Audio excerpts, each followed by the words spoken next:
Hey guys, so in this quick video, I'm going to share with you the pros and cons and primarily the tutorial of the Dyad and how it works, because it's pretty straightforward, the whole process.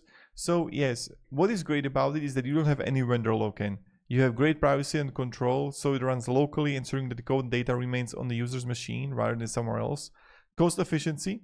So the basic version also requires no subscription, and you only pay for the API credits they consume from the chosen AI provider. So when you would come here to settings and you would scroll down, there you're gonna find AI providers. So for example, I have Gemini right now connected, and you're gonna have like OpenRouter here, and what you can do, you can click add a custom provider, where you can add your own provider, and there are like many providers and more coming up that you can even like check out the Reddit threads for the best API providers, for like the free ones or even like cheapest ones, and this is something that you can do.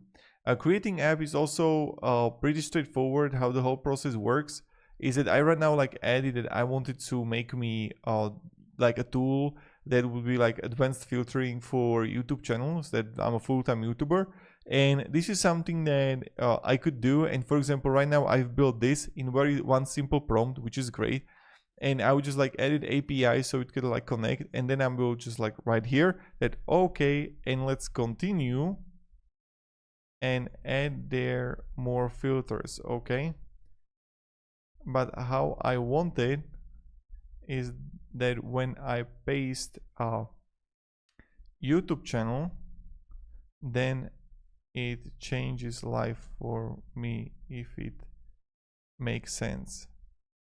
Like for example, the amount of views, length of videos filter, and now I can click send, and it's going to start working on it.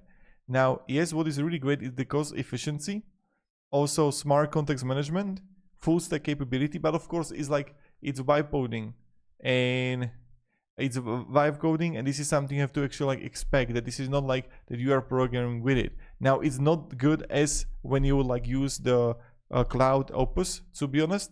So this is something to be aware of also. And as you can see, it's like updated. You can use and do it for the basics apps. So for example, I love building scripts, but yes, the setup is more complex because you used to use your own APIs. It's kind of like relatively new, a mode dependency, and then you're gonna have also limited finalization here and maintenance responsibility. So yeah, I mean, it's a good tool to be aware of.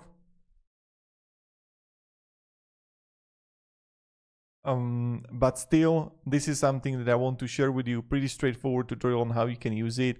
Then on the top right, you're gonna have the preview, then kind of like the problems that you encounter, also the code that you can actually send. But don't expect to be like magnificent, but primarily I build the stuff for myself, and it works very great. It works very great for myself, and that's pretty much it. So thank you very much guys for watching. Hope this video helped you at least a little bit, and have a great day and goodbye.